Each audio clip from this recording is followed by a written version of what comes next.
इस भाव के साथ में शांति कुंज हरिद्वार से पधारे हुए हमारे प्रज्ञा पुत्रों को हम स्वागत करते हैं। श्री खिलेश्वर गोटिया, श्री दयानिधि, दोनों भाई एक जने तिलक लगाते जाएंगे, दूसरा माल्यार्पण कर भाई लोगों का स्वागत सम्मान करते हुए आज के कार्यक्रम को शुभारंभ करते हैं। और हमारे महाराज जी लोग भी आ रहे हैं, आ जाइए आप लोग। ओम चंदनस्य महत्पुण्यम पवित्रम पापनाशनम आपदाम हरते नित्यम लक्ष्मीस्तिष्ठते सर्वे श्रियम्। ओम मंगलम भगवान विष्णु मंगलम गरुडध्वज मंगलम पुंडरीकाक्षो मंगलायतनो हरि। ओम त्र्यंबकं यजामहे सुगंधिं पुष्टिवर्धनम् उर्वारुकमिव बन्धनान् मृत्योर्मुक्ष्यमामृतात्। ओम काक्षो मंगलायतनो हरि। गुरुर्ब्रह्मा गुरुर्विष्णु गुरुरेव महेश्वरः गुरुरेव परब्रह्म तस्मै श्री गुरवे नमः। हरने को अज्ञान ज्ञान की ज्योति अखंड जलाई, भूपर लाने स्वर्ग योजना युग निर्माण चलाई। ज्ञान यज्ञ के लिए समर्पित जिनका जीवन सारा, उन सद्गुरु श्री राम चरण में विनम्र प्रणाम हमारा। सभी पूजा के योग्य शक्ति स्वरूपा माताएं, बहनों और भाइयों, आप दूर दूर से आ रहे हैं, इसका अर्थ यह है कि आपको बात कुछ समझ में आ रही है। हम अपनी जो बात कह रहे हैं वो कुछ बात में दम है ना, कुछ ढंग की बात कह रहे हैं, ऐसा लग रहा है।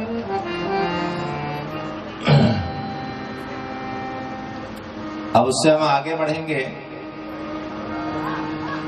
अभी तक हमने आपसे 2-3 बातें कही कि हमको जानना है, सीखना है, समझना पड़ेगा।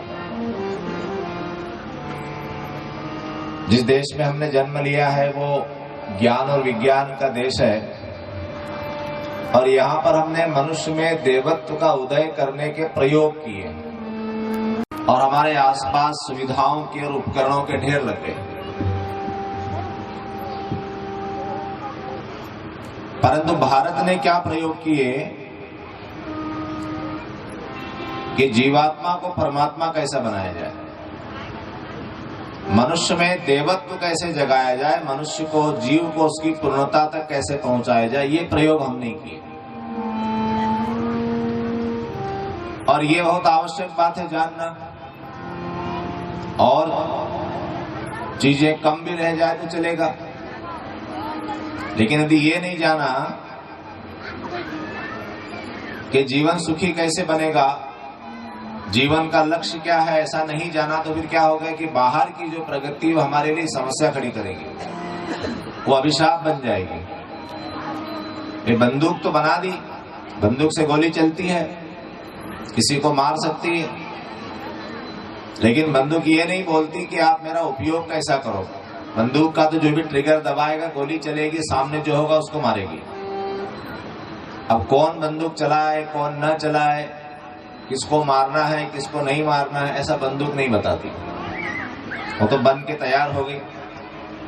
अब बंदूक चलाने वाले के अंदर विवेक होना चाहिए कि मैं इसका सदुपयोग करूं कि दुरुपयोग।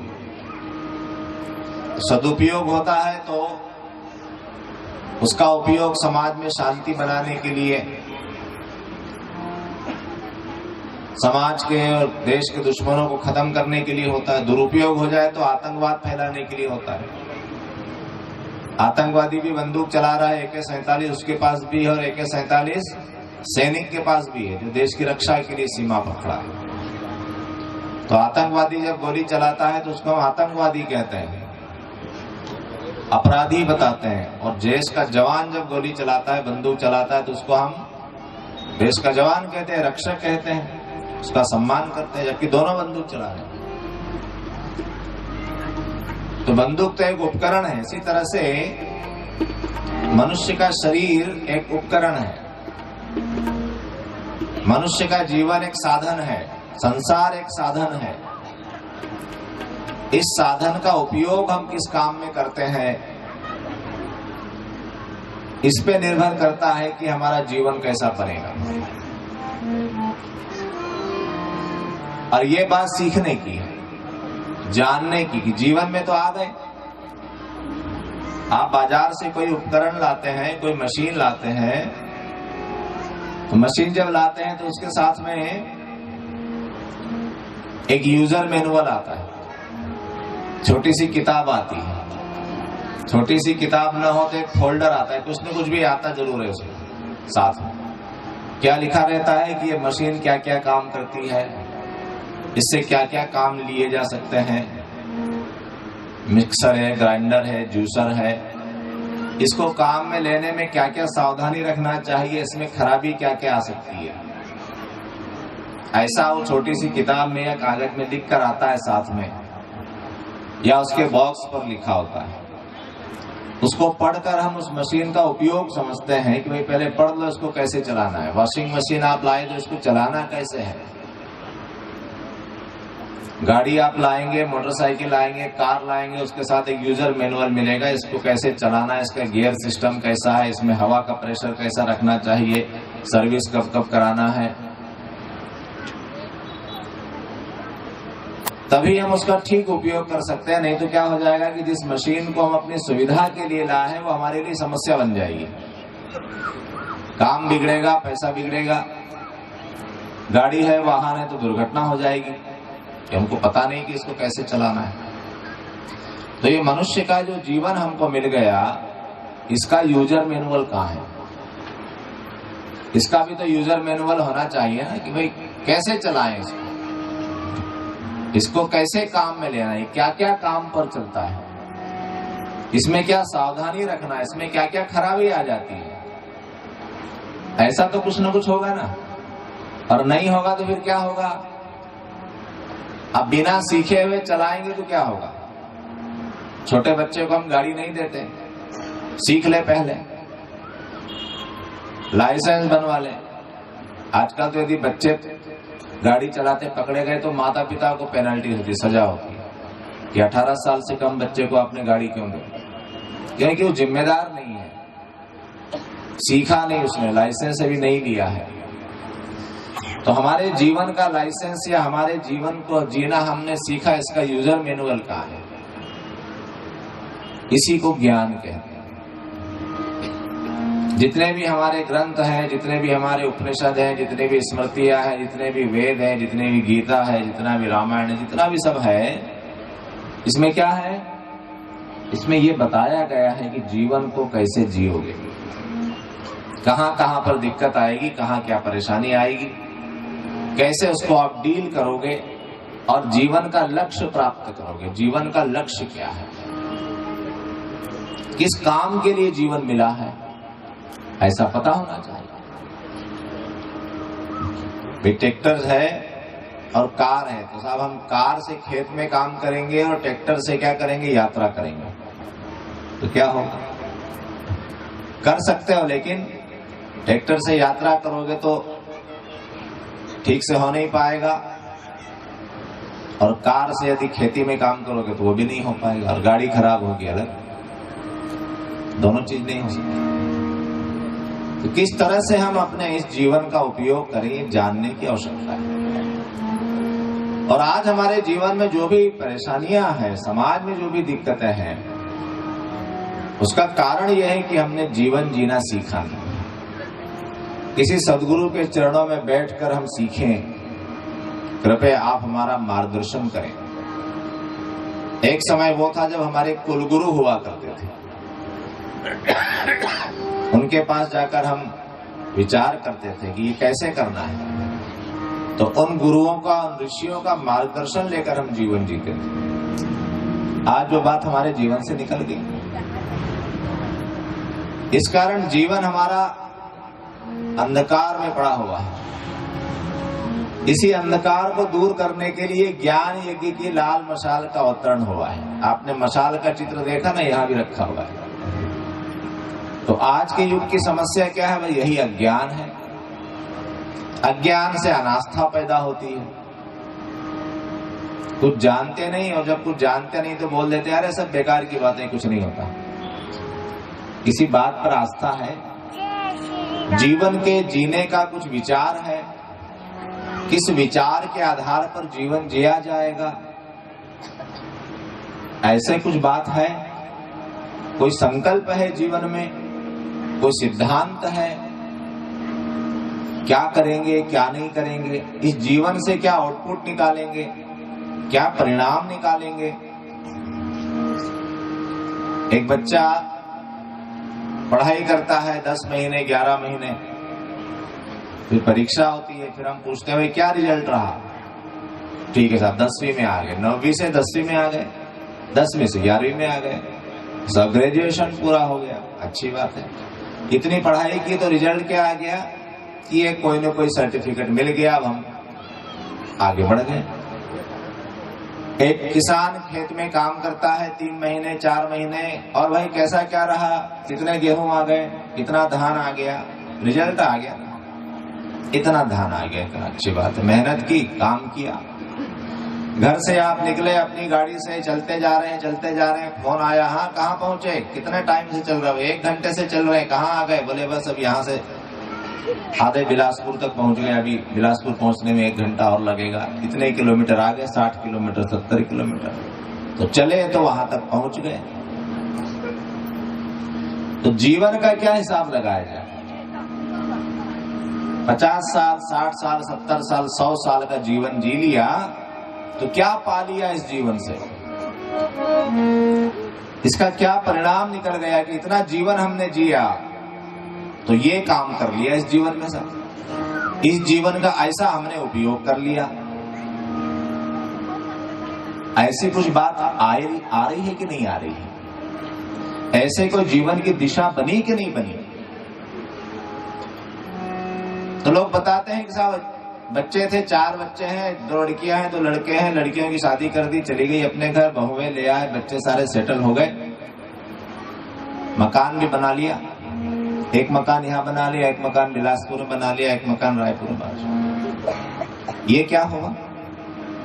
हाँ, दिखाई पड़ता है कि काम हुआ, और सब लोग एक दूसरे को यही पूछते हैं, है ना? तो ये तो क्या हुआ? ये तो सामान इकट्ठा करना हुआ, जीवन जीने की व्यवस्था बनाना हुआ। ठीक है, शरीर है तो खाना कपड़ा मकान चाहिए, अच्छी बात है, लेकिन जीवन किस काम के लिए? जीवन इस काम के लिए थोड़ी मिला। यह तो हमको करना पड़ता है, ठीक है, आवश्यकता है हमारी, तो करना पड़ता है, लेकिन जीवन का उपयोग क्या हुआ? अभी वो प्रश्न खड़ा है। एक 18 वर्ष का बालक अपने गुरु के साथ वन मार्ग से जा रहा है, जंगल के मार्ग से जा रहा है। हो सकता है आपके आसपास की कहीं कोई बात हो, त्रेता युग की बात है। तो एक स्थान ऐसा आया कि जहां बहुत सारे लोग मरे पड़े थे, लाशें पड़ी थी, सड़ गल रही थी, हड्डियां पड़ी थी, ढेर सारी बस्ती जो है वो पूरी बर्बाद हुई थी। तो उस बालक ने अपने गुरुजी से पूछा कि गुरुदेव ये क्या है, ये कौन लोग यहाँ मरे पड़े हैं, और ये इतना ये सब तबाही जो हम देख रहे हैं, ये विनाश विध्वंस, ये कैसे हुआ? तो उसके गुरु ने कहा कि बेटा, गुरु बड़े दुखी हो गए, आंखों में आंसू भर लिए। बोले बेटा ये रावण का आतंक है, रावण के राक्षस यहाँ पर आते हैं, और ये जो भी आश्रम बने हैं, जो भी लोग हैं अच्छा काम करते हैं, विद्या अध्ययन करते हैं, आश्रम चलाते हैं, यज्ञ करते हैं, इन सबको उन्होंने नष्ट कर दिया, मार दिया, और ऐसा सब जगह हो रहा है। तो सारी बात जब उस 18 वर्ष के बच्चे ने सुनी तो उसने एक संकल्प लिया, निशिचर हीन करो मही भुज उठाए प्रणकीन, सकल मुनि के आश्रम जाय जाय सुख दीन। ऐसा तुलसीदास जी रामचरितमानस में लिखते हैं। उस 18 वर्ष के बच्चे ने संकल्प लिया, उसके साथ उसका छोटा भाई भी था, कि क्या करेंगे, निशाचर हीन करो मही, धरती को निशाचरों से हीन कर देंगे, ऐसा दोनों हाथ उठाकर उसने संकल्प लिया। जीवन को किस काम में लगा देंगे? धरती से निशाचर मिटाने में लगा। एक 8 वर्ष का बालक संन्यास लेकर निकला केरल से। क्या संकल्प था? वेदों का उद्धार करना है। क्या करना? वैदिक धर्म की स्थापना करना, अद्वैतवाद के सिद्धांत की। छोटे छोटे ढेर सारे संप्रदाय बन गए, उन्होंने अनेक विधियां विकसित कर ली, आपस में लड़ने झगड़ने लगे। उन्होंने जगह जगह जाकर शास्त्रार्थ किया और सबको एक मत में मिलाया। 8 वर्ष का बालक घर से निकला और 36 वर्षीय की आयु में उसने शरीर छोड़ दिया। 2 बार पूरे देश का उसने यात्रा की, प्रवास किया, जीवन का एक लक्ष्य बनाया। एक लड़का था, पढ़ा लिखा, घर में बहुत परेशानी आ गई, पिताजी की मृत्यु हो गई, घर में माँ है, भाई बहन है, खाने की व्यवस्था नहीं है, उधारी बहुत पिताजी छोड़ गए। तो अपने गुरु के पास आया, बोल क्या चाहिए? गुरुजी नौकरी चाहिए। अच्छा नौकरी चाहिए, तो काली माता खड़ी है मंदिर में, उससे मांग ले। गया वहां तो उसको सुनाई पड़ा, देश की हजारों माताएं हाहाकार कर रही है, देश गुलामी की जंजीरों में जकड़ा हुआ है, देश गरीब होता जा रहा है, अंग्रेज इस देश को चूस रहे हैं, सारा यहाँ का धन संपत्ति ले जा रहे हैं, देश में अकाल पड़ रहा है, देश में मारामारी है, अराजकता है। ऐसा उसको सुनाई पड़ा तो उसने कहा, हे माँ भक्ति दो, शक्ति दो, ज्ञान दो। वापिस आ गया। क्यों भाई? नौकरी मांगी, नहीं मांगी, फिर से जा। 3 बार गया, नहीं मांग पाया। उसने कहा नहीं मांग पाया, अब जो मैं कहता हूं वो। संकल्प दिलाया कि बेटा भारत का उद्धार करना है, भारत माता का उद्धार करना है, दुनिया में जाओ और भारत के ज्ञान विज्ञान को बताओ। उस नरेंद्र नाम के बालक ने विवेकानंद बनकर भारत के ज्ञान विज्ञान को दुनिया में पहुंचाया, तो दुनिया जानने लगी कि अरे भारत में इतना ज्ञान है। हम तो समझे कि भारत तो बस ऐसे ही जंगल में रहने वाले, सांप पकड़ने वाले लोगों का देश है, कुछ आता जाता नहीं है।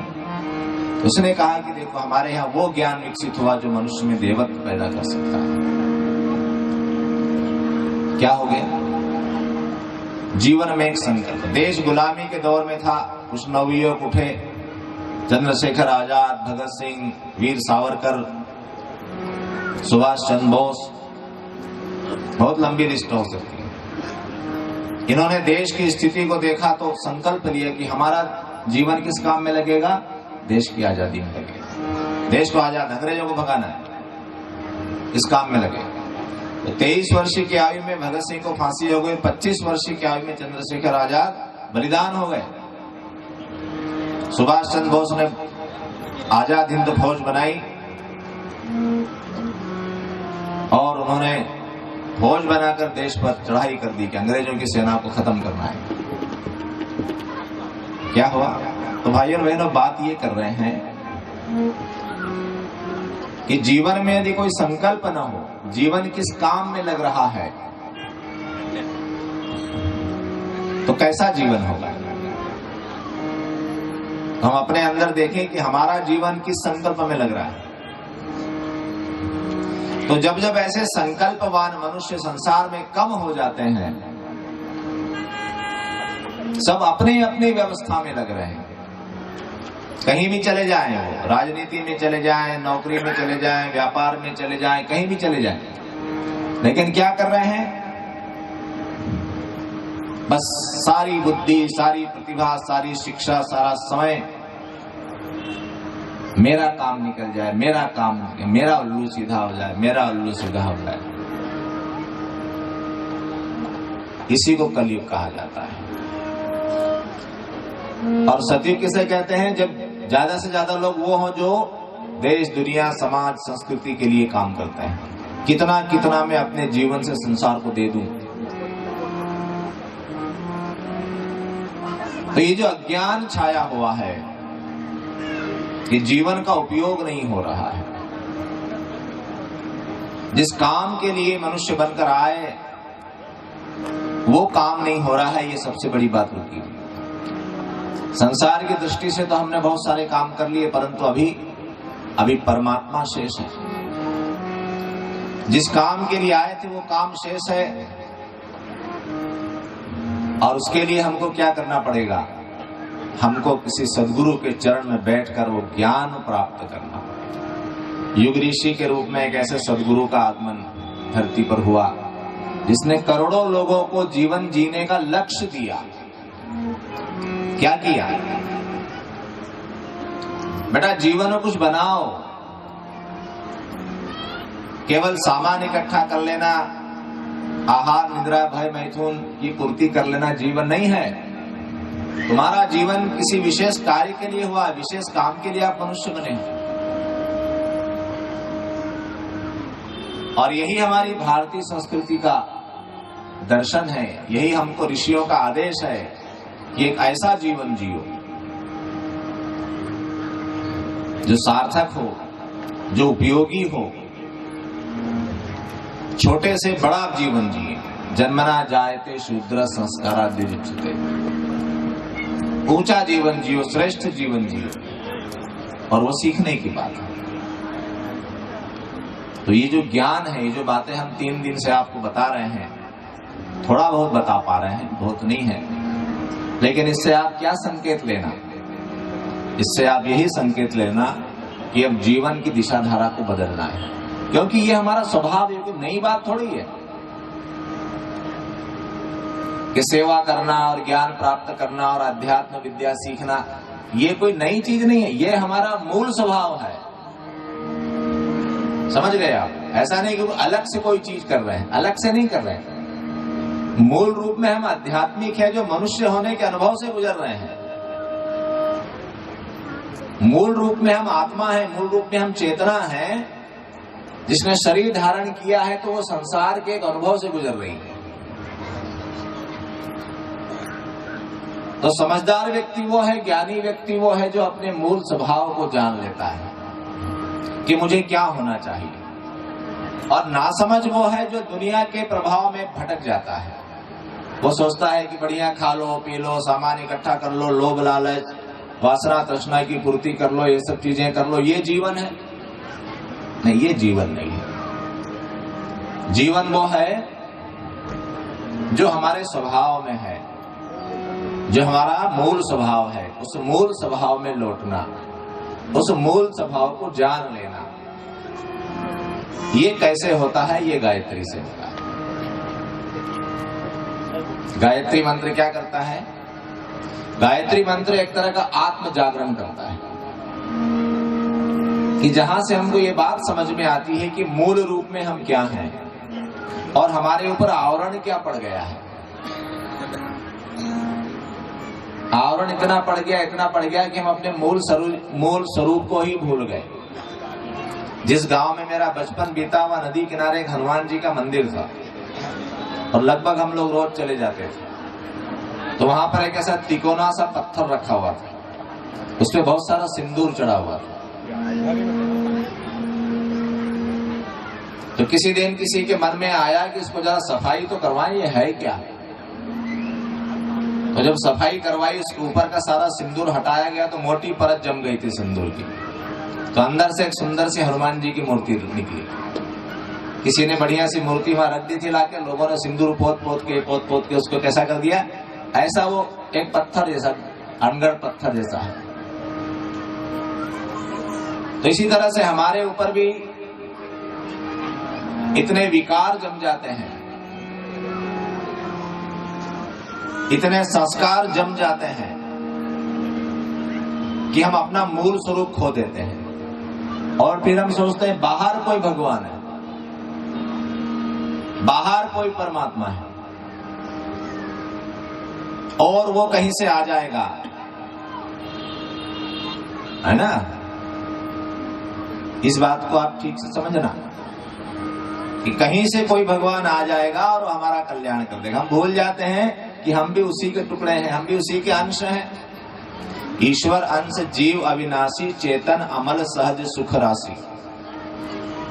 हम नहीं कह रहे, जिन्होंने जाना उन्होंने कहा। हम ये भूल जाते हैं कि हम उसी के टुकड़े हैं। समुद्र में इतना जल है, एक बूंद जल निकालिए, उस एक बूंद जल में वो सारी विशेषताएं हैं जो समुद्र के सारे जल में है। यदि चेक करना है कि समुद्र के जल में कितना नमक है, कितना कौन सा खनिज लवण है, तो इतना सा पानी निकाल लीजिए, उसको चेक कीजिए, सारे समुद्र में जितना है वो सब उसमें है। तो इसी प्रकार से जो परमात्मा के सारे गुण है वो आत्मा में है, वो चेतना में है, और वो सारी शक्ति भी है, उसको हम लेकर आए हैं। क्या करना है? विकसित करना है।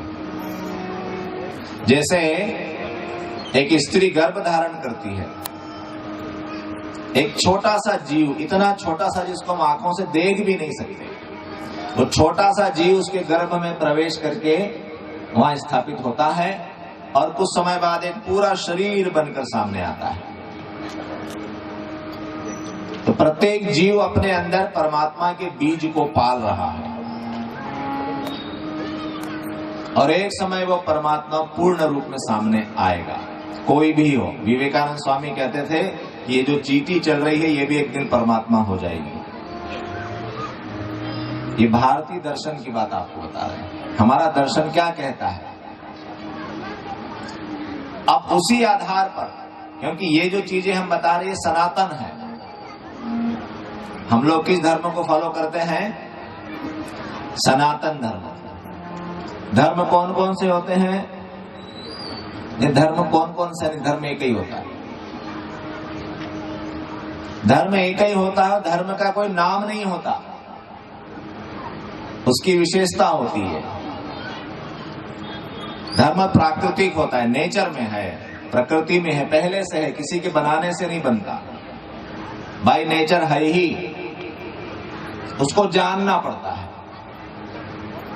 और उसकी विशेषता क्या है कि वो सनातन है। समझ गए?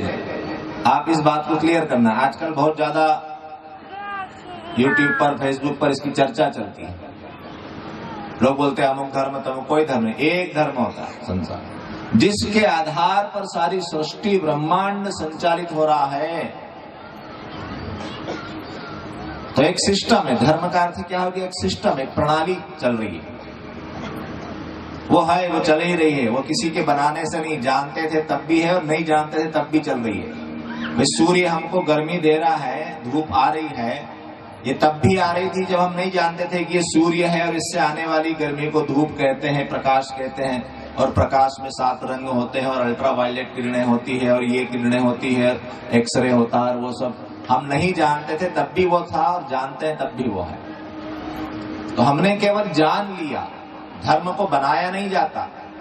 धर्म को किसी किताब में लिखा है इसलिए धर्म ऐसा नहीं है, वो है, बाय नेचर है, सनातन है, क्योंकि हमेशा से सत्य है। सत्य होने का अर्थ ये है कि जो भी जानना चाहेगा वो जान सकेगा। ऐसा नहीं है कि बस एक व्यक्ति ने जान लिया और उसने किताब में लिख दिया, अब दूसरा कोई यदि कुछ बोलेगा तो फिर क्या कर देंगे? सर तन से जुदा कर देंगे। ऐसा नहीं, तुम भी जानो, तुम भी, यदि कोई सत्य है तो वह हर किसी को दिखेगा, दिखाई देगा ना। मैं कहूं कि भैया अभी क्या टाइम हो रहा है? 12:30 बज रहे हैं दोपहर के, तो आप क्या करोगे? आप तुरंत अपनी घड़ी देखोगे, नहीं नहीं वैसा 6:15 बज रही है। तो यदि कोई सत्य है तो सबको दिखाई पड़ेगा। तो हमारे देश में कई लोगों ने उस सत्य को जाना, इसलिए अनेक सारे पंथ, अनेक सारे संप्रदाय, अनेक सारे ऋषि, अनेक सारी पुस्तकें, अनेक व्याख्याएं। भारत के संप्रदाय की बात कर रहा, बाहर से आने वालों की नहीं कर रहा, क्योंकि वो तो ना धर्म है ना संप्रदाय है, वो गिरोह है केवल, उसमें कोई धर्म का लेना देना नहीं। तो भारत में कितने सारे संप्रदाय हैं, तो कई सारे लोग हुए जिन्होंने उस सत्य को जाना और जिस ढंग से जाना उन्होंने कहा देखो इस ढंग से जाना, आप भी आगे बढ़िए। इसलिए कहा गया एकम सत विप्रा बहुधा वदंती, सत्य एक है, उसको कईयों ने जाना, कईयों ने देखा, और यदि सत्य है कोई चीज है तो दिखाई पड़ेगी सबको। इसलिए हमारे यहाँ अलग अलग बहुत सारी विधियां हैं। और कैसा शाश्वत है, हमेशा बना रहता है, कभी जाता नहीं। तो जो सत्य है, जो धर्म है, वो मूल चीज प्रकृति में है। उसके आधार पर हमने संस्कृति विकसित की। अभी दूसरी बात देखो, धर्म, दर्शन और संस्कृति। तो धर्म को जानना, उसकी विशेषताओं को जानना, उसके विज्ञान को जानना, ये दर्शन हुआ। और उसके आधार पर हम कैसा बिहेवियर करें, ये संस्कृति हुई। भाई एक तो नेचर है, प्रकृति कैसी चल रही है, और हम हैं तो हम क्यों आए हैं, हमारा नेचर क्या है, हमारे अंदर क्या क्या चीजें हैं, वो जानना। और फिर हमको इस प्रकृति में कैसा व्यवहार करना चाहिए ताकि हम अपने लक्ष्य तक पहुंच पाए, जिस काम के लिए आए हैं वो हम कर पाए। 3 बातें हो गई ना। एक तो हो गया धर्म, दूसरा हो गया दर्शन, तीसरा हो गया संस्कृति। 3 बातें हो गई। और समझ लीजिए, हाँ इधर ध्यान दें।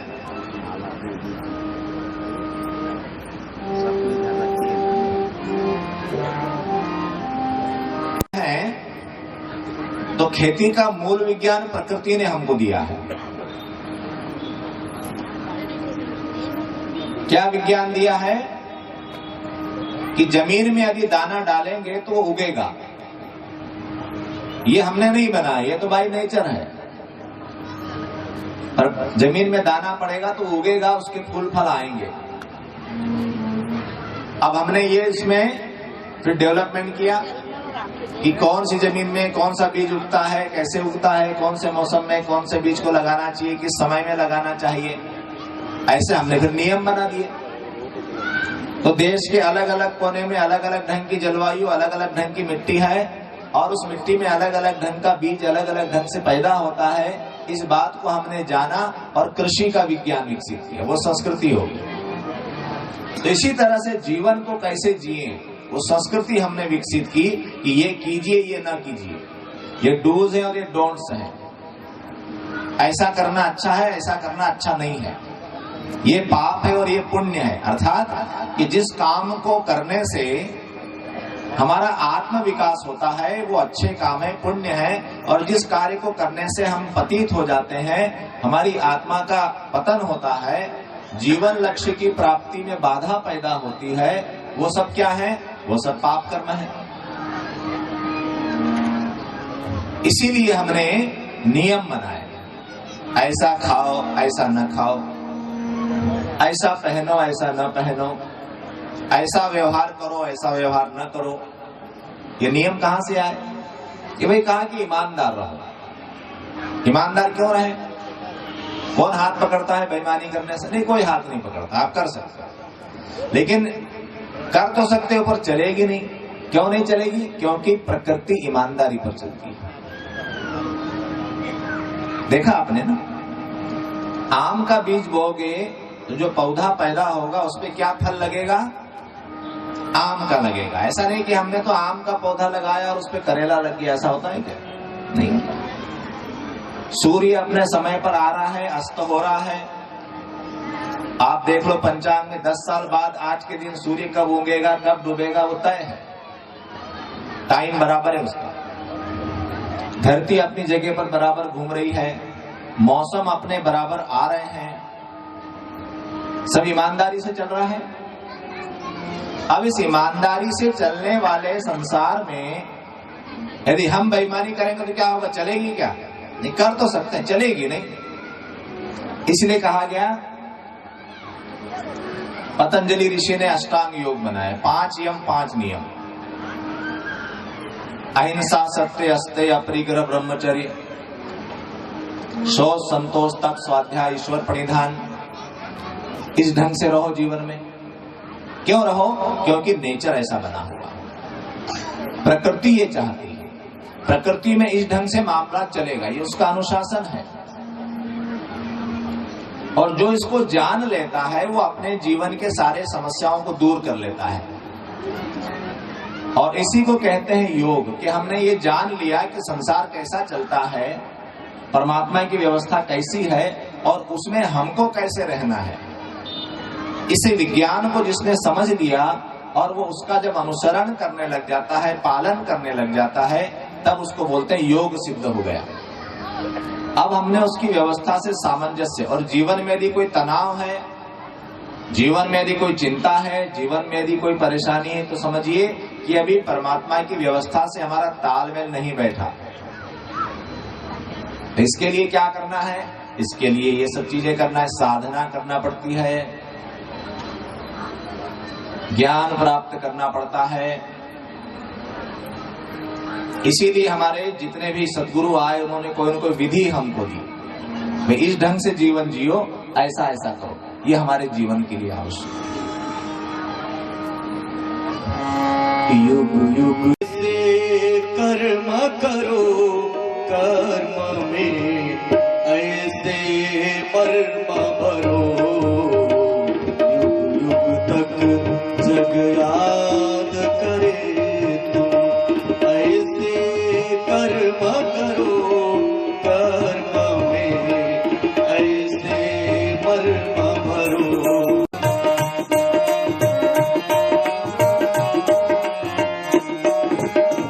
जहाँ कहीं हो ताप वहाँ पर सावन बन बरसो, जहाँ कहीं हो ताप वहाँ पर सावन बन बरसो, दिन दो चार बसो,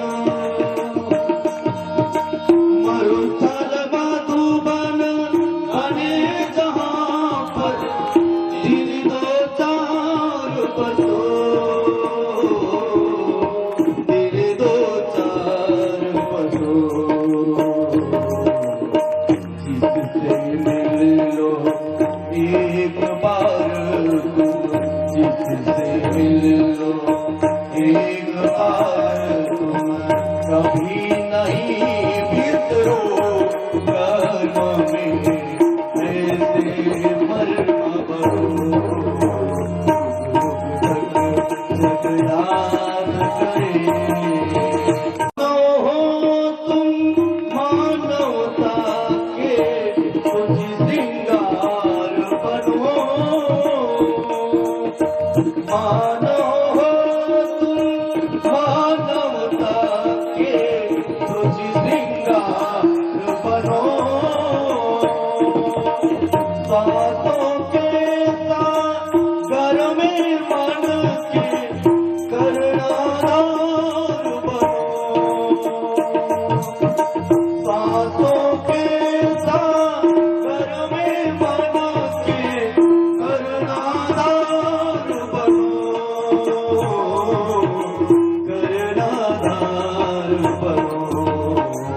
तपभूत सापों में तुम नमः, तपभूत सापों में तुम नमः, कंचन मन निखरो कर्म में ऐसे मर्म भरो, युग युग तक जग याद करे। लिए भाई साहब से निवेदन करते हैं कि क्रम जो चल रहा था वो अवरोध करना पड़ा है, और स्वागत के लिए, स्वागत की कड़ी में श्रीमती विधायक हमारे उत्तरी जांगड़े और भाई साहब गणपत जांगड़े का हम स्वागत करते हैं। विधायक के स्वागत के लिए अनुराधा पटेल यहाँ आए और दीदी जी को तिलक लगा करके स्वागत करते हैं। पुण्यम पवित्रम पापनाशनम आपदाम हरते नित्यम लक्ष्मी तिष्ठति सर्वदा। चंदनस्य महत्पुण्यम पवित्रम पापनाशनम आपदाम हरते नित्यम लक्ष्मी तिष्ठति सर्वदा। ओम मंगलम भगवान विष्णु मंगलम गरुड़ध्वज। श्रीफल भेंट करें, मंत्र दुपट्टा समर्पित करते हैं भाई साहब को भी।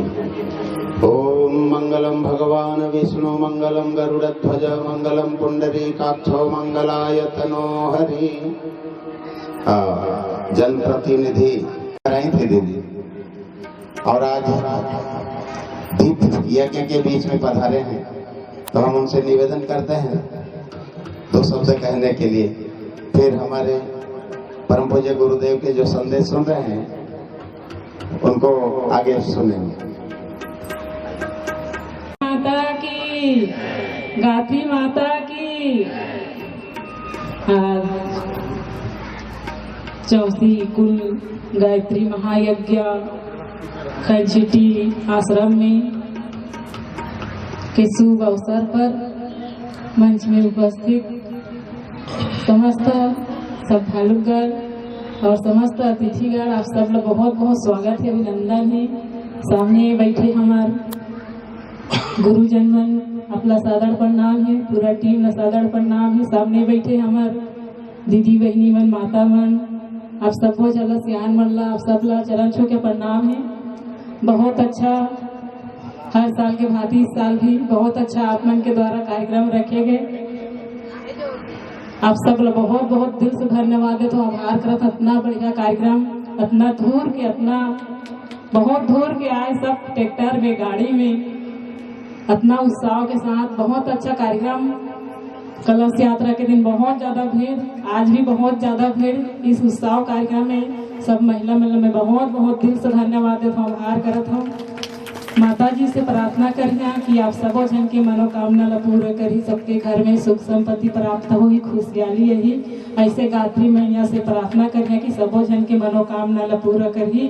बहुत अच्छा कार्यक्रम समय समय में मिलते, इतना बड़े कार्यक्रम पार्टी के कार्यक्रम रहते तो बुलावन तक भी नहीं आया, लेकिन अभी इतना अच्छा कार्यक्रम आप मन के द्वारा होते, तो मैं सबो जी ला बहुत बहुत दिल से धन्यवाद दी हूँ, आभार करना काबर कि आप सबके माया प्यार आशीर्वाद से आज उत्तरी जांगड़े विधायक बन के आप मन के बीच में खड़े, तो आप सब ला बहुत बहुत दिल से धन्यवाद और आभार करिए।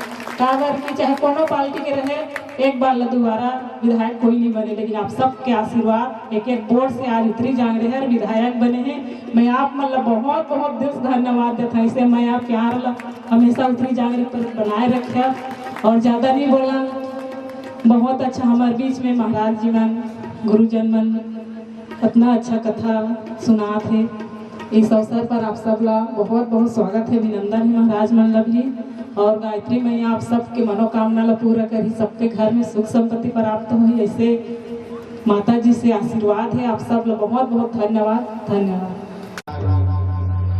को हम सप्रेम भेंट करते हैं। साथ ही तुलसी गुटिया बिरकोल से हमारे गणपत भाई को माल्यार्पण करके उनका स्वागत कर दें, और सुजाता दीदी से निवेदन करेंगे हमारे विधायक महोदय का थोड़ा माल्यार्पण कर दें।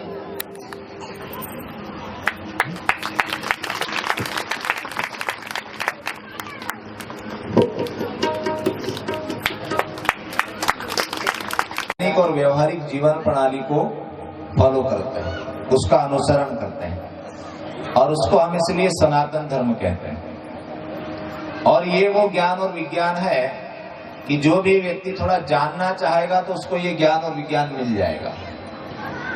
तो जिसने भी सत्य को जानने का प्रयास किया, सत्य को जानने की जिज्ञासा पैदा की, वो भारत आया। इसलिए हमारी ये जो परंपरा है हजारों साल पुरानी, कब से चल रहा है कोई इतिहास का हम हिसाब नहीं लगा सकते, कब से ज्ञान चल रहा है, क्योंकि ये शाश्वत है, इसको कोई मिटा नहीं सकता, क्योंकि ये किसी व्यक्ति का मोहताज नहीं है। जो भारतीय दर्शन है वो किसी व्यक्ति के पीछे नहीं चलता है ना। तो दूसरे आप जो विचार बाहर से आए देखिए, वो एक व्यक्ति के पीछे चलते हैं। एक व्यक्ति को हटा दिया जाए तो कुछ नहीं बचेगा। लेकिन भारतीय जो विचार है, भारतीय संस्कृति है, भारतीय दर्शन है, उसमें से आप रामचंद्र जी को हटा दीजिए तो भी चलता रहेगा, कृष्ण को हटा दीजिए तो भी चलता रहेगा, क्योंकि उससे भी पहले से ये बात चली आ रही है। ये ज्ञान उसके भी पहले से चला आ रहा है।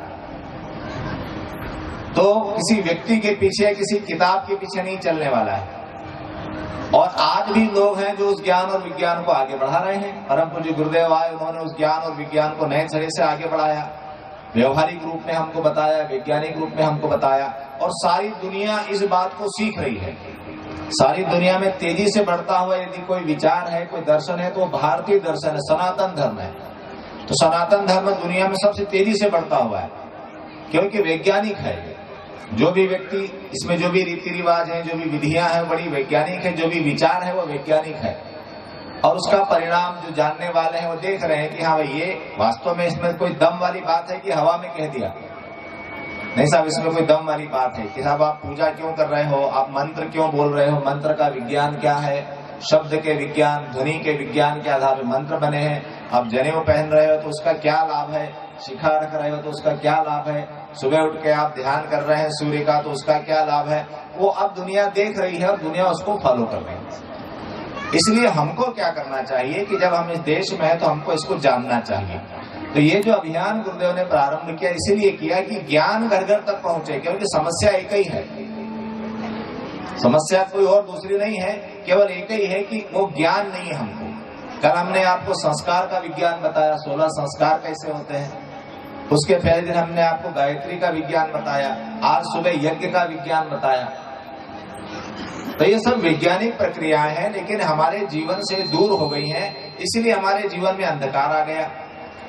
तो क्या करना पड़ेगा, इस ज्ञान के दीपक को फिर जलाना पड़ेगा। तो ज्ञान का दीपक जब जलेगा, प्रज्वलित होगा, तो अंधेरा दूर हटेगा। इस कार्यक्रम का उद्देश्य यही है। अब क्या करें साहब,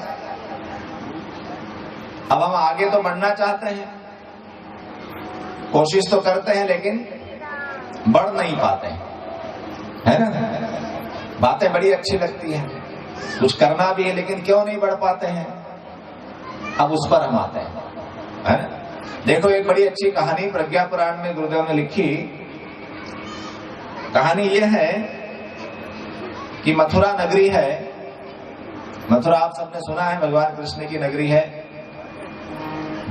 तो शाम के समय कुछ 5-7 लोग वहां के यमुना नदी के किनारे घूमने आए। गर्मी के दिन थे, तो गर्मी के दिन में कुछ भांग वांग वो खा लेते हैं या पी लेते हैं ठंडाई के लिए, औषधि के रूप में, तो उसका नशा भी आता है।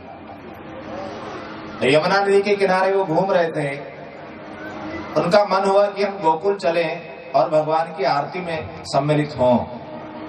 तो मथुरा से गोकुल तक नाव से यदि जाएं तो थोड़ा कम टाइम लगता है, 20-25 मिनट में शायद पहुंच जाते हैं। पुरानी बात है, जब यमुना नदी में अच्छा पानी हुआ करता था। अब तो उतना अच्छा पानी नहीं है, बारिश में ही होता है। तो उन्होंने देखा है कि चलो अपन चलते हैं, तो नाव के पास गए, किनारे पे नाव थी। तो नाव चलाने वाले को आवाज लगाई, कहीं दिखाई पड़ा नहीं। तो बोले दादा ऐसा करते हैं, हम खुद ही नाव चला लेते हैं। नाव चलाना कौन बड़ी बात है, थोड़ी दूर तो जाना है। तो वो 4-5 नाव में बैठ गए और नाव को चलाने लगे। अब नाव चलाते चलाते एक थक गया, उसने कहा लाओ दादा अब हम चलाते हैं। दूसरा चलाने लगा, फिर तीसरा चलाने लगा। बहुत देर से नाव चला रहे हैं, लेकिन गोकुल नहीं आ रहा है। बहुत टाइम हो गया, क्या बात है गोकुल नहीं आ रहा है, चलो चलो चलते हैं, हवा चल रही है सामने की, ऐसा है वैसा है करते करते फिर उनका नशा उतरने लगा। धीरे उनको लगा कि कुछ न कुछ गड़बड़ है, इतनी देर से नाव चला रहे हैं, गोकुल नहीं आ रहा है। ऐसा करते करते उजाला होने लग गया, दिन निकलने लग गया, थोड़ा थोड़ा प्रकाश हुआ। तो उन्होंने देखा कि हमारी नाव के साथ हम कहीं किनारे पर चल रहे हैं, कोई घाट बना हुआ है और हम वहां चल रहे हैं। एक आदमी उधर से उतर के आ रहा था घाट पर। उन्होंने कहा भैया इधर आओ जरा, ये बताओ ये कौन सी जगह, हम कहाँ चल रहे हैं। उन्होंने कहा महाराज जी ये मथुरा है। अरे मथुरा कैसे है, हम तो रात भर से नाव चला रहे हैं। उसने कहा देखो महाराज जी ऐसा है कि आप रात भर से नाव चला रहे हो, ये बात भी सही है, और ये मथुरा है ये बात भी सही है। और मथुरा से तो हम चले थे। तो दोनों बात सही कैसा है, तो दोनों बात सही ऐसा है कि नाव खूंटे से बंधी हुई है। नाव खूंटे से बंधी हुई है। अब आप चलाओ तो ठीक है, चलाते रहो, पानी में है, कोई सड़क तो है नहीं कि गाड़ी जाम हो जाएगी, पानी में आप चलाते रहो। तो इसी तरह से ये जो कहानी है ये कहानी गुरुदेव ने हमको बताने के लिए लिखी कि बेटा आपकी जिंदगी की नाव भी खूंटे से बंधी हुई है ना। आगे तो बहुत बढ़ना चाहते हो लेकिन बढ़ नहीं पाते हो, 4 कदम आगे जाते हो, 6 कदम पीछे आ जाते हो। तो मन तो बहुत करता है कि ऐसा भी करें वैसा भी करें, ठीक है, लेकिन कर नहीं पाते हैं। मन तो करता है आगे बढ़ने का लेकिन बढ़ नहीं पाते हैं। तो कौन कौन से खूंटे हैं? 2 हैं महत्वपूर्ण जो हमको दिखाई पड़ते हैं, है ना। ध्यान से आप इन बातों को समझ लेना, क्योंकि हम जो भी बात यहाँ से कहेंगे बहुत काम की बात कहेंगे। समय आपका भी मूल्यवान है, समय हमारा भी मूल्यवान है, तो इधर उधर की मनोरंजन की बातें नहीं कहेंगे। तो यदि आप ध्यान से सुन लेंगे तो निश्चित रूप से आपके जीवन में उसका प्रभाव होगा। तो पहला तो खूंटा है हमारे रीति रिवाजों का, है ना। ऐसे ऐसे रीति रिवाज हमने बना लिए हैं, या तो बहुत महंगे हैं, वो बहुत खर्चीले हैं, जिनमें अनावश्यक रूप से हम बहुत खर्च करते हैं, या फिर वो इस तरह के हैं कि जो हमारे जीवन में पतन पराभव को जन्म देते हैं। गुरुदेव ने लिखा है, खर्चीली शादियां हमको दरिद्र और बेईमान बनाती हैं। तो रीति रिवाज हमारे कैसे होना चाहिए? ऐसे होना चाहिए, सस्ते होना चाहिए, और उसमें वैदिक विधि विधान होना चाहिए, संस्कार होना चाहिए। जैसे आज हमने बच्चों का अन्नप्राशन कराया, आज एक विवाह संस्कार भी होता लेकिन कुछ बन नहीं पाई बात। तो ऐसे संस्कार होते हैं, ऐसी शादियां होती है। आजकल पैसा लोगों के पास काफी आ गया है, तो एक तरह से धन का प्रदर्शन होता है। बहुत सारा खाना, बहुत सारा नाचना गाना, बहुत सारा पहनना ओढ़ना, ये सब हो जाता है। लेकिन संस्कार हो रहा है कि नहीं हो रहा है? और खाना पीना भी ऐसा होता है कि वो खाने के लिए कम होता है, दिखाने के लिए ज्यादा होता है। कि हमने कितनी चीजें बनाई हैं देखो। तो जो काम हमारा 10,000 रुपए में बन सकता है, उसके लिए 10 लाख रुपया खर्च करना है। और नई नई परंपराएं सीख ली है। कुछ तो हमको टेंट वालों ने सिखा दी कि खड़े खड़े खाया करो। ये कोई हमारे शास्त्रों में नहीं लिखा है कि खड़े खड़े खाना चाहिए, है ना। ऐसा ढम ढम करके बाजा लगाओ और उस पे कूदो। महिलाएं भी नाच रही है, आदमी लोग भी नाच रहे हैं, सड़क रोक के नाचो। शहरों की शादियां आप देखो, शहर में शादी होती है, सड़क पूरी घेर लेते हैं और सब लोग सड़क पे उछल रहे हैं। नहीं, क्यों इतना उछल रहे? कौन सा नया काम कर रहे हो? कौन सा बड़ा भारी काम करने जा रहे हो? इससे होगा क्या? इसका परिणाम क्या निकलेगा पता है? नहीं पता है। लेकिन चूंकि सब कर रहे हैं तो हम भी करें। कल मैंने कहा था ना कि हम हमारे सारे काम ऐसे करते हैं कि सब लोग करते हैं तो हम भी करें। फिर उसके लिए बहुत खर्चा करना, फिर उसके लिए दहेज लेना। लड़की के बाप ने क्या दिया, आप क्या हो सकता हो ना हो, लेकिन बिल्कुल सौदा होता है कि हमारा बेटा नौकरी कर रहा है, मास्टर बन गया है, अफसर बन गया है, पुलिस में है, तो इसका कितना पैसा आप दोगे, क्या क्या दोगे हमको, गाड़ी दोगे, कार दोगे, ऐसी चीजें बना ली। तो विवाह करना, शादी करना एक बड़ी समस्या बन गया। समस्या क्यों बन गया? कि लड़के पैदा होना बंद हो गए कि लड़कियां पैदा होना बंद हो गई? समस्या वो नहीं है। समस्या वो है कि लड़के वाला चाहता है कि मुझे ऐसी बहू मिले कि जो अपने माँ बाप की अकेली लड़की हो, पढ़ी लिखी हो, नौकरी भी करती हो, उसके माँ बाप मरने वाले हो जल्दी से, तो उसकी सारी संपत्ति मुझे मिल जाए, दहेज खूब सारा दे दे। और लड़की वाले सोचते हैं कि ऐसा लड़का मिले जो अकेला लड़का हो और मेरी लड़की को इतना सुख से रखे कि उसके पेट का पानी नहीं हिले, कुछ काम वाम नहीं करना पड़े। ये दोनों चीजें कल्पना से बाहर हैं। इस चक्कर में क्या हो जाता है, विवाह एक समस्या है और उसमें बहुत खर्च होता है। फिर क्या हो जाता है, आपके यहाँ जो होते हैं रीति रिवाज, मुझे पता पड़ा धीरे से, मैं आपके बीच में 4 दिन से रह रहा हूँ, कि ऐसे ऐसे रीति रिवाज बनाए हैं आपने कि उसमें बहुत सारे जानवर अपनी जान से चले जाते हैं बेचारे। होता है ऐसा कि नहीं होता है? खूब सारा खाना जानवर खाना, मतलब रोटी सब्जी नहीं खाना, जानवर खाना, और शराब पीना, है ना। अब इसके बीच में ये बताओ कि संस्कार कहाँ हो रहा है? पंडित जी आए कि नहीं आए? उन्होंने 2 बातें वर वधू को बताई कि नहीं बताई कि बेटा देखो गृहस्थी की जिम्मेदारी क्या होती है, गृहस्थ के सिद्धांत क्या होते हैं, आदर्श क्या होते हैं, आगे चल के आपके सामने क्या क्या समस्या आ सकती है, उससे तुम कैसे निपटोगे, एक अच्छी पत्नी कैसे बनना, एक अच्छा पति कैसे बनना, एक अच्छी बहू कैसे बनना, एक अच्छा दामाद कैसे बनना, तुम दोनों की जिम्मेदारियां क्या क्या होने वाली है। ऐसा कोई बता रहा है कि नहीं बता रहा है? ऐसा तो कोई बता रहा नहीं। सारी उछल कूद करके, सारा गाना बजाना करके, फिर अंत में जब पंडित जी का नंबर आता है तो फिर बोल देते हैं कि पंडित थोड़ा जल्दी करा दें।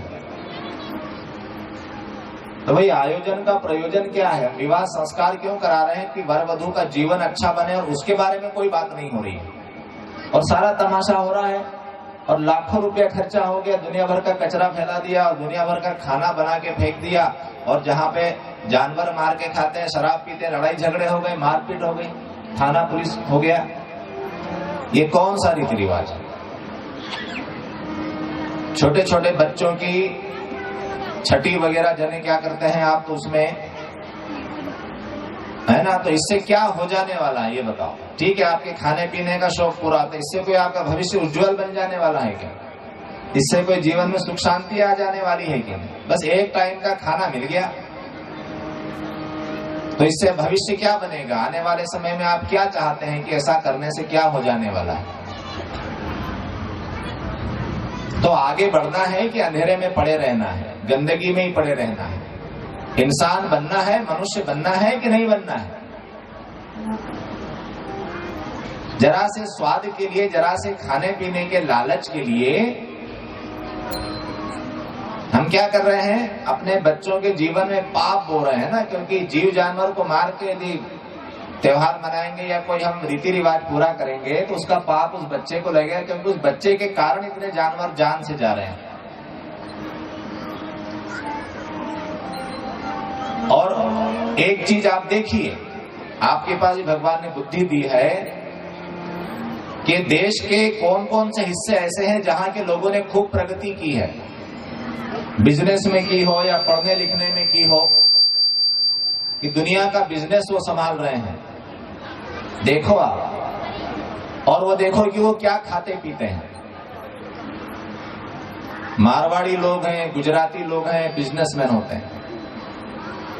मैं कोई किसी की तारीफ या निंदा नहीं कर रहा, लेकिन मैं आपसे कह रहा हूं कि दृष्टि खोल कर देखो, आंखें खोल कर देखो आप, है ना। तो उनका खान पान क्या है, और जो क्षेत्र पिछड़े कहे जाते हैं, बैकवर्ड कहे जाते हैं, उसका कारण क्या है? उनका खान पान देखो आप। तो जैसा खाए अन्न वैसा बने मन। जो शुद्ध सात्विक भोजन करेगा, सुबह हमने बताया था, दान करके भोजन करेगा,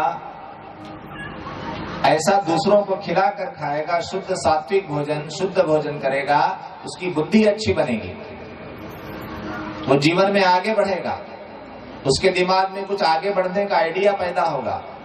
वो बिजनेस करे कि वो राजनीति में जाए, कि वो नौकरी में जाए, कि कहीं भी जाए। और जो मांसाहार करेगा, जो जानवर मार के खाएगा, उसकी बुद्धि कैसी रहती? दबी रहती, जैसे कोई पत्थर जमीन में गड़ा हुआ हो ना, ऐसी गड़ी रहती है। कुछ समझ में नहीं आता क्या करे क्या न करे। किसी तरह से कोई अपने को, चलो सरकार ने आगे धक्का दिया, कुछ दे दिया, ये कर दिया, किसी तरह से हमको तो चलो ठीक है, थोड़ा नौकरी वोकरी लग गई, कुछ हो गए, लेकिन हम अपने आप से तो कुछ नहीं बने। थोड़ा विचार कीजिए आप। तो जहां शुद्धता है, जहां सात्विकता है, वहां प्रगति है। आप कितनी पूजा पाठ कर लो, कोई मतलब नहीं है इसमें, समझे ना। 5 तरह के यज्ञ होते हैं, कल आपको हम बताएंगे। उसमें एक यज्ञ ये है कि जीव जानवरों को खिलाना, चिड़िया को दाना खिलाओ, पानी पिलाओ, कुत्ते को रोटी दो, गाय को रोटी दो, जीव जानवरों की सेवा करना। तो 5 तरह के यज्ञ में एक भूत यज्ञ ये आता है। लेकिन हम क्या कर रहे हैं कि हम जिनको हमको खिलाना चाहिए उनको ही हम खा जा रहे हैं। तो आगे कहां से बढ़ोगे? बढ़ोगे आगे। और कभी कभार कोई पूजा पाठ हमने कर ली, कभी कभार कोई कथा सुन ली, उससे कोई कल्याण हो जाए, कोई कल्याण वल्याण नहीं होना, है ना? क्योंकि जीवन तो हमने सुधारा नहीं।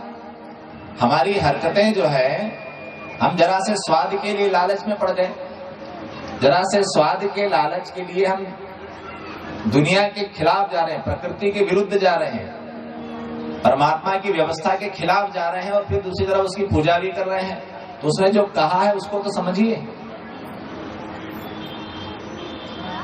तो आप ये संकल्प लेना, यदि आपको ऊंचा उठना है, आगे बढ़ना है, तो ये सब चीजों से आपको बाहर निकलना पड़ेगा। अपनी तरफ से इतना करना पड़ेगा, आगे वो देखेगा। ये क्या हो गया? ये एक खूटा खर्चीली शादियां आप शायद नहीं भी करते हो, लेकिन आपका दूसरे तरह का खर्चा होता है। तो सादगी से संस्कार कीजिए, और उसमें संस्कार अच्छे ढंग से होना चाहिए, वैदिक विधि से संस्कार होना चाहिए। हमारे गायत्री परिवार के भाई बहनों से आप संपर्क करेंगे तो आपको संस्कार करा देंगे। और दूसरा है नशा। नशे का मतलब ये है कि तंबाकू, बीड़ी, शराब और जो होता है, ये नशा जो होता है, ये क्या करता है? आदमी की बुद्धि को नष्ट कर देता है, और वो जीवन भर बर्बाद रहता है, जीवन भर कर्जे में दबा रहता है, जीवन भर उसका शोषण होता है। कितना वो बर्बाद होता है कि थोड़ा सा हिसाब लगाते हैं, ज्यादा हिसाब नहीं है, थोड़ा सा लगाते हैं कि आजकल एक व्यक्ति यदि थोड़ा सा पाउच तंबाकू गुटखा भी खाता है तो कम से कम 20 रुपए रोज का आता है। क्यों भाई, आता है कि नहीं? हाथ उठा के बताओ। 20 रुपए रोज कि ज्यादा? माताएं बहनें ध्यान से सुनो, आपका पैसा कहां जा रहा है? मेहनत बहुत करते हो आप। तो 20 रुपए रोज, महीने का 600 है ना, साल का 7,200। जय श्री राम। 40 साल तक यदि आपने बीड़ी सिगरेट पी तो 2,88,000। इसका ब्याज जोड़ो। अभी मैं आपको छोटे लेवल पर बता रहा हूँ, एवरेज। बड़े बड़े महापुरुष है, 2-2 बंडल बीड़ी पी जाते होंगे, 5-7 पाउच खा जाते होंगे। कोई कम थोड़ी है, कमाते हैं, खाते हैं जी। कोई किसी का खाते हैं क्या? नहीं, आप बड़े आराम से खाइए, दिक्कत नहीं है ना, लेकिन हिसाब भी जोड़ लिया करो। और जो बीड़ी सिगरेट तंबाकू शराब खाता पीता है, क्या होगा उसके साथ?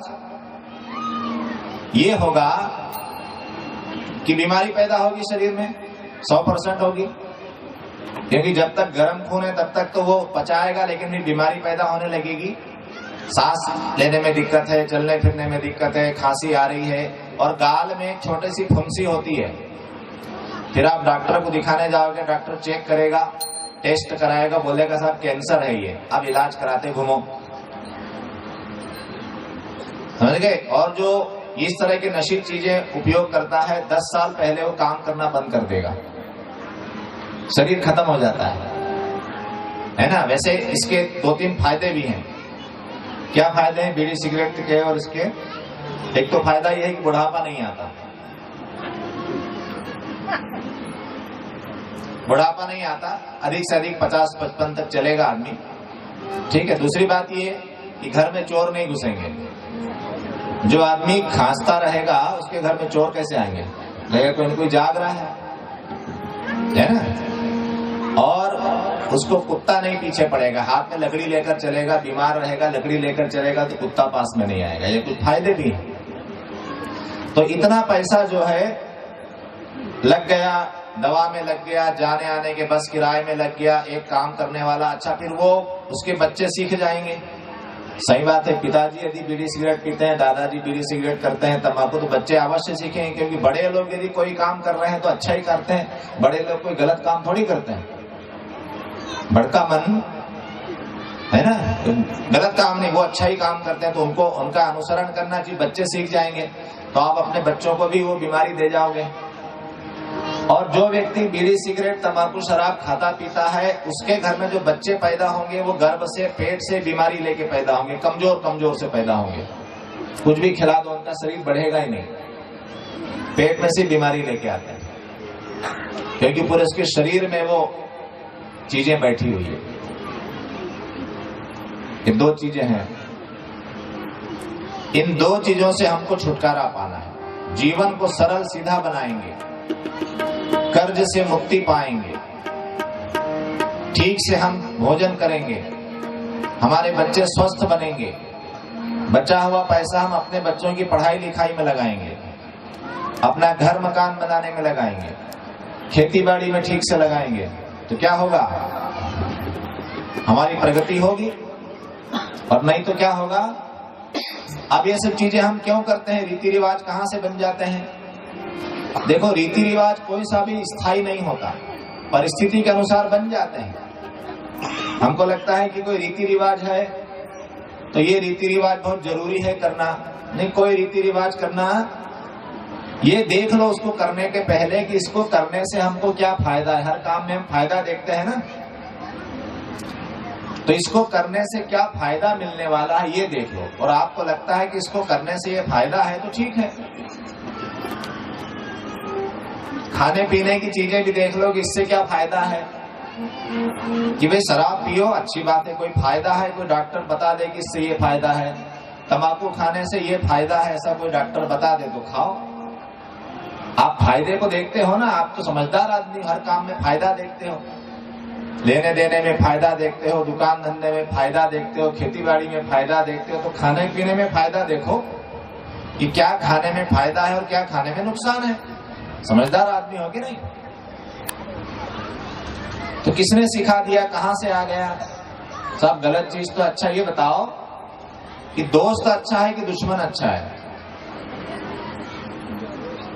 दोस्त अच्छा होता है कि दुश्मन अच्छा होता है? बताओ बताओ।